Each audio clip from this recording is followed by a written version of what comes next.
الحمد لله رب العالمين والعاقبة للمتقين والصلاة والسلام على سيد المرسلين أما بعد فأعوذ بالله من الشيطان الرجيم بسم الله الرحمن الرحيم پڑھیے الصلاة والسلام عليك يا رسول الله الصلاة والسلام عليك يا رسول الله وعلى آلك وأصحابك يا حبيب الله الصلاة والسلام عليك يا نبي الله وعلى آلك وأصحابك يا نور الله صلى الله تعالى عليه وسلم نويت سنة الاعتكاف. پیارے پیارے اسلامی بھائیوں، کبھی داخلی مسجد ہو یاد آنے پر اعتکاف کی نیت کر لیا کریں کہ جب تک مسجد میں رہیں گے اعتکاف کا ثواب ملتا رہے گا. یاد رکھیے مسجد میں کھانے پینے، سونے یا سحری افطاری کرنے، یہاں تک کہ آب زمزم یا دم کیا ہوا پانی پینے کی بھی شرعاً اجازت نہیں. البتہ اگر اعتکاف کی نیت ہو گئی تو یہ سب جائز ہوں گے. اعتکاف کی نیت بھی صرف کھانے پینے یا سونے کے لیے نہیں ہونی چاہیے، بلکہ اس کا مقصد اللہ تعالی کی رضا حاصل کرنا ہونا چاہیے. پتہ شامی میں ہے، اگر کوئی مسجد میں کھانا پینا سونا چاہے تو اعتکاف کی نیت کر لے، کچھ دیر ذکر اللہ کرے، پھر جو چاہے کرے، یعنی اب چاہے تو کھا یا پی یا سو سکتا ہے. صلو علی الحبیب صلی اللہ تعالی علیہ وسلم. امیر المومنین حضرت علی رضی اللہ تعالیٰ عنہ نے فرمایا: خلق اللہ تعالی فی الجنت شجرۃ ثمرها اکبر من التفاح واصغر من الرمان الین من الزبر الی آخرہ. یعنی اللہ تعالی نے جنت کا ایک درخت پیدا فرمایا ہے جس کا پھل سیب سے بڑا اور انار سے چھوٹا، مکھن سے نرم، شہد سے میٹھا اور مشک سے زیادہ خوشبودار ہے. اس درخت کی شاخیں موتیوں کے تنے، سونے کے اور پتے زبرجد کے ہیں. اس درخت کا پھل صرف وہی کھا سکے گا جو رسول پاک صلی اللہ علیہ وسلم پر کثرت سے درود پاک پڑھے گا. صلو علی الحبیب. فرمان مصطفیٰ صلی اللہ تعالی علیہ وسلم ہے: افضل العمل النیۃ الصادقہ، یعنی سب سے افضل عمل جو ہے وہ نیت کا ہے. سب سے اچھا اور احسن جو عمل ہے وہ نیت ہے. اے عاشقان رسول، ہر کام سے پہلے اچھی نیتیں کرنے کی عادت بنائیے کہ اچھی نیت بندے کو جنت میں داخل کر دیتی ہے. بیان سننے سے پہلے میں بھی اچھی نیتیں کر لیتا ہوں اور آپ بھی اچھی نیتیں کر لیں. میں نیت کرتا ہوں مثلاً علم سیکھنے کے لیے پورا بیان کروں گا، بعد آپ نیت کر لیں گے کہ بعد بیٹھوں گا اور دوران بیان سستی سے بچوں گا. اپنی اصلاح کے لیے بیان سنوں گا، جو سنوں گا دوسروں تک پہنچانے کی کوشش کروں گا. صلو علی الحبیب صلی اللہ تعالی علیہ وسلم. پیارے پیارے اسلامی بھائی، انشاءاللہ عز و جل آج کے اس مقتبل سنتوں بھرے اجتماع کے اندر، اس اجتماع کے بیان میں ہم اسلاف کرام کی شرم و حیا کے واقعات و حکایات سنیں گے. الحمدللہ ہمارے مختار اجتماع کے اندر جب بھی کسی موضوع کے اوپر ڈسکس کی جاتی ہے یا اس کے اوپر چرچا کی جاتی ہے یا اس سے موافق جو باتیں کی جاتی ہیں تو الحمدللہ دعوت اسلامی کے شعبہ نے ہمیں بڑے ہی تذکر و احتشام کے ساتھ، بڑے ہی پیار اور محبت کے ساتھ ہمیں ایک موضوع منتخب کر کے دیتی ہے کہ دین و سنیت کے لیے اور عوام الناس کی اصلاح کے لیے جو ہے یہ بیان کرنا ہے. اور الحمدللہ آج جو موضوع ہے وہ اسی حوالے سے ہے کہ اسلاف کرام کی شرم و حیا کے واقعات کیا ہیں، حکایات کیا ہیں کہ ہمارے اسلاف نے ہمیں شرم و حیا یعنی جو یہ ایک طریقہ کار ہے کہ اس کے حوالے سے اپنی زندگی کس طریقے سے بسر کرنی ہے. یقیناً آپ اندازہ کیجئے اور اس بات کو یقیناً اپنے دل کے اندر بٹھا لیں کہ جو آنکھوں کی شرم و حیا ہوتی ہے، ایک آنکھ کی شرم و حیا ہوتی ہے اور دوسری شرم و حیا دل سے اس کا تعلق ہوتا ہے. لیکن جب انسان آنکھ سے کسی ایسی چیز کو دیکھ لیتا ہے کہ جس کی ممانعت شریعت کے اندر ہوتی ہے اور شریعت نے جس چیز کو منع کیا ہوتا ہے، یقیناً جب آنکھ سے انسان اس چیز شے کو دیکھ لیتا ہے، اس کا ادراک کر لیتا ہے، اس کا نظارہ کر لیتا ہے، تب یہیں سے گناہ کی شروعات ہوتی ہے۔ اسی لیے کسی نے سچ فرمایا اور خوب کہا ہے کہ اگر کوئی اپنی نگاہ کی حفاظت کر لے، یعنی اگر اپنی نگاہ کی حفاظت کر لے، اس معنی کر کہ وہ بدنگاہی سے بچ جائے، وہ برے کاموں کی طرف دیکھنے سے بچ جائے، تو بندے کی آدھی اصلاح اسی عمل کی وجہ سے ہو جاتی ہے۔ سبحان اللہ۔ ام المومنین حضرت عائشہ صدیقہ رضی اللہ تعالیٰ عنہا روایت ہے کہ ایک بار رسول کریم صلی اللہ تعالیٰ علیہ وسلم میری چادر اوڑھے ہوئے اپنے بستر میں جلوہ فرما تھے۔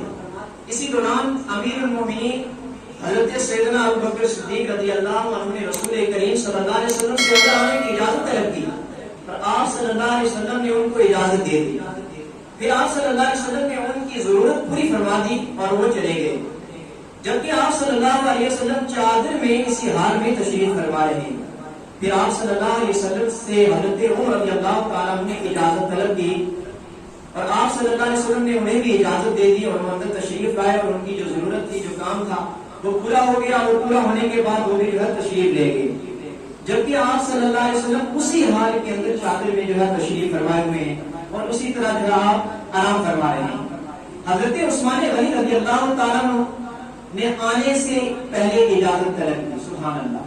حضرت عثمان غنی کا تذکرہ کہ جنہیں کامل حیا والایقان کہا ہے، یعنی ہمارے جمعہ کے خطبہ کے درمیان جو ہمارا شعار اسلام کے شعار میں سے ایک شعار ہے کہ جس کو خطبہ کہا جاتا ہے، یعنی خطبے کا اتنا بڑا درجہ، اتنی اہمیت، اتنی افادیت ہے کہ جب امام خطبہ دے رہا ہوتا ہے مسجد شریف کے اندر، اب کسی شخص کو یہ اجازت نہیں ہوتی ہے کہ وہ مسجد شریف کے اندر اپنے دائیں دیکھے، اپنے بائیں دیکھے، آگے دیکھے، ایسی طریقے سے پیچھے دیکھے، یعنی اپنے کپڑوں سے کھیلے، کوئی بھی ایسا عمل یا فعل کرے، اس کو اجازت نہیں ہوتی ہے، کیونکہ یہ جو خطبہ ہے اس کی بڑی اہمیت اور افادیت بیان کی ہے، یہ شعار اسلام کے اندر ہے، یہ شعار اسلام میں سے ہے۔ کتنا بڑا درجہ ہے اس خطبے کا، اور اسی خطبے کے درمیان آپ نے بارہا ائمہ سے سنا ہوگا کہ کامل حیا والایقان عثمان ابن عفان۔ سبحان اللہ۔ یعنی حضرت عثمان غنی جو ہے یہ شرم و حیا کے اتنے پیکر ہیں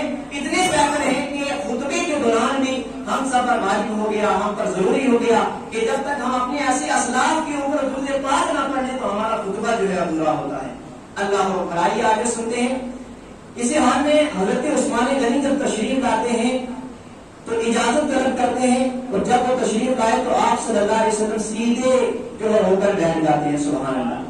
یعنی جب حضرت عمر صدیق تشریف لاتے ہیں تو آپ آرام فرما رہے ہوتے ہیں، آپ ایسے ہی آرام فرما رہے ہوتے ہیں، اور جو بھی ان کا کام ہوتا ہے وہ پورا ہونے کے بعد تشریف لے جاتے ہیں۔ حضرت عمر جب آتے ہیں وہ بھی تشریف لے جاتے ہیں اپنا جو ہے اپنی ضروریات سے، اپنے کام سے فارغ ہونے کے بعد۔ لیکن حضرت عثمان رضی اللہ تعالیٰ عنہ جب تشریف لاتے ہیں تو حضور اقدس صلی اللہ علیہ وسلم، حضور صدر کائنات، کھڑے ہو جاتے ہیں اور بیٹھ جاتے ہیں، اور بیٹھ جانے کے بعد سیدہ عائشہ رضی اللہ تعالیٰ عنہ سے فرمایا اپنی چادر لے لو۔ سبحان اللہ۔ اپنی چادر لے لو۔ حضرت سیدتنا عائشہ صدیقہ رضی اللہ تعالیٰ عنہ امہات المؤمنین نے فرمایا کہ اپنی چادر لے لو۔ پھر حضرت عثمان غنی رضی اللہ عنہ کی حاجت پوری کی تو وہ واپس چلے گئے۔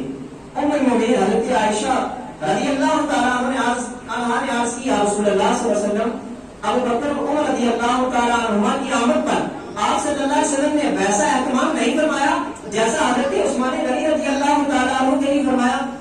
تو آپ صلی اللہ علیہ وسلم نے کیا یہ خوب اور پیارا جواب ارشاد فرمایا۔ آپ نے ارشاد فرمایا عثمان بہت حیادار شخص ہے۔ سبحان اللہ۔ عثمان بڑا حیادار شخص ہے، اگر اسے اسی حال میں اجازت دے دیتا تو یہ اندیشہ تھا کہ اس کی ضرورت پوری نہ ہوتی، یعنی وہ بغیر اپنی ضرورت کیے واپس چلے جاتے۔ سبحان اللہ۔ اس جو ہے واقعے سے اس واقعے سے اندازہ کیجئے کہ حضرت سیدنا ابو بکر صدیق رضی اللہ تعالیٰ عنہ کی شرم و حیا کا کیا عالم تھا، کیا منظر تھا کہ جن کے لیے حضور اقدس صلی اللہ علیہ وسلم امہات المؤمنین سے فرمانے آیا، عائشہ تم اپنے اوپر چادر لے لو کہ حضرت عثمان غنی کی آمد ہونے والی ہے۔ سبحان اللہ۔ پیارے میرے اسلامی بھائیوں، آپ نے سنا کہ ہمارے آقا صلی اللہ تعالیٰ علیہ وسلم کہ تربیت یافتہ پیارے صحابی حضرت عثمان غنی ذو النورین رضی اللہ تعالیٰ عنہ کس قدر شرم و حیا والے تھے، خود شرم و حیا کے پیکر، اور آپ صلی اللہ علیہ وسلم بھی آپ کی حیا کا احترام فرماتے اور اللہ پاک کے معصوم فرشتے بھی آپ سے حیا کرتے، سبحان اللہ۔ حضرت عبداللہ بن عامر بن ربیعہ رحمۃ اللہ علیہ فرماتے ہیں کہ محاصرے کے دن ہم امیر المومنین حضرت عثمان غنی رضی اللہ عنہ کے پاس تھے، آپ نے فرمایا اللہ پاک کی قسم میں نے نہ تو زمانے جاہلیت میں کبھی بدکاری کی تھی اور نہ ہی اسلام قبول کرنے کے بعد، بلکہ اسلام قبول کرنے کے بعد میری حیا میں مزید اضافہ ہو گیا، سبحان اللہ۔ میرے اسلامی پیارے محترم بھائیو، یہ اسلام کی یہ برکتیں ہوتی ہیں، یہ نزاکتیں ہوتی ہیں کہ جب اسلام دائرہ اسلام کے اندر داخل ہو جاتا ہے پھر یہ اسلام جو ہے اسے حیا کا درس دیتا ہے، اور اسلام کی اپنی برکتیں یہ ہیں کہ جب بندہ دائرہ اسلام کے اندر آ جایا کرتا ہے اب وہ بے حیائیوں کے کاموں کی طرف نہیں جاتا ہے، بلکہ دین اسلام کی جو ہے برکتیں اس بندے کے اندر اتنی گر کر جاتی ہیں کہ اس بندے کو حیا کا بہتر بننے کے لیے مجبور کر دیا کرتے ہیں، سبحان اللہ۔ پیارے پیارے اسلامی بھائیو، آئیے امیر المؤمنین حضرت عثمان غنی ذو النورین رضی اللہ تعالیٰ کی سیرت مبارکہ کی چند جھلکیاں سنتے ہیں۔ آپ رضی اللہ تعالیٰ عنہ کا نام عثمان اور کنیت ابو عمر اور القابات جامع القرآن اور ذو النورین ہیں۔ آپ رضی اللہ تعالیٰ عنہ خلفائے راشدین میں سے تیسرے خلیفہ ہیں۔ سرکار دو عالم صلی اللہ علیہ وسلم نور مجسم کی دو شہزادیاں آپ رضی اللہ تعالیٰ عنہ کے نکاح میں یکے بعد دیگرے آئیں۔ آپ رضی اللہ تعالیٰ عنہ کی شکل و صورت میں حضرت ابراہیم علیہ السلام اور سرکار مدینہ صلی اللہ علیہ وسلم سے بہت مشابہ تھے۔ آپ رضی اللہ تعالیٰ عنہ کی شان میں آیات قرآنی نازل ہوئی، آپ رضی اللہ تعالیٰ عنہ سے فرشتے بھی حیا کرتے، راہ خدا میں 2 مرتبہ ہجرت فرمائی، بہت بڑے تاجر کو بے حد سخی تھے، نبی رحمت مالک جنت رحمت عالم صلی اللہ علیہ وسلم نے آپ رضی اللہ تعالیٰ عنہ کو جنت کی خوشخبری بھی سنا دی، سبحان اللہ۔ یعنی آپ رضی اللہ تعالیٰ عنہ وہ صحابی ہیں جنہیں عشرہ مبشرہ کا لقب بھی مل گیا، سبحان اللہ۔ ایسے بعض صحابی ہیں میرے پیارے محترم اسلامی بھائیوں کہ جن کو جنت کے اندر ہی جو ہے دنیا کے اندر ہی جنت کی بشارت مل گئی، سبحان اللہ۔ اور انہی مقدس اور انہی مقتدر اللہ کے نیک بندوں میں سے ایک نام حضرت عثمان غنی رضی اللہ تعالیٰ عنہ کا ہے کہ جن کو آقا علیہ الصلوۃ والسلام نے جنت کی بشارت دے دی، سبحان اللہ۔ اور آپ رضی اللہ تعالیٰ عنہ نے 82 سال کی عمر پائی، بڑی ہی مظلومیت کے ساتھ روزے کی حالت میں تلاوت قرآن کرتے ہوئے جامع شہادت نوش فرمایا۔ انا للہ و انا الیہ راجعون، صلوا علی الحبیب صلی اللہ علیہ وسلم۔ پیارے پیارے اسلامی بھائیوں، غور کیجئے جب آقا کریم صلی اللہ علیہ وسلم کی ایک صحابی کی شرم و حیا کا یہ عالم ہے تو خود شرم و حیا کے پیکر آقا کریم صلی اللہ علیہ وسلم کا حیا کا عالم کیا ہوگا۔ چنانچہ مدینہ آقا صلی اللہ علیہ وسلم کی شرم و حیا کے متعلق مشہور صحابی رسول حضرت ابو سعید خدری رضی اللہ تعالیٰ عنہ فرماتے ہیں کہ نبی اکرم صلی اللہ علیہ وسلم اس سے بھی زیادہ شرمیلے تھے جیسے کنواری لڑکی اپنے پردے میں شرمیلی ہوتی ہے۔ اللہ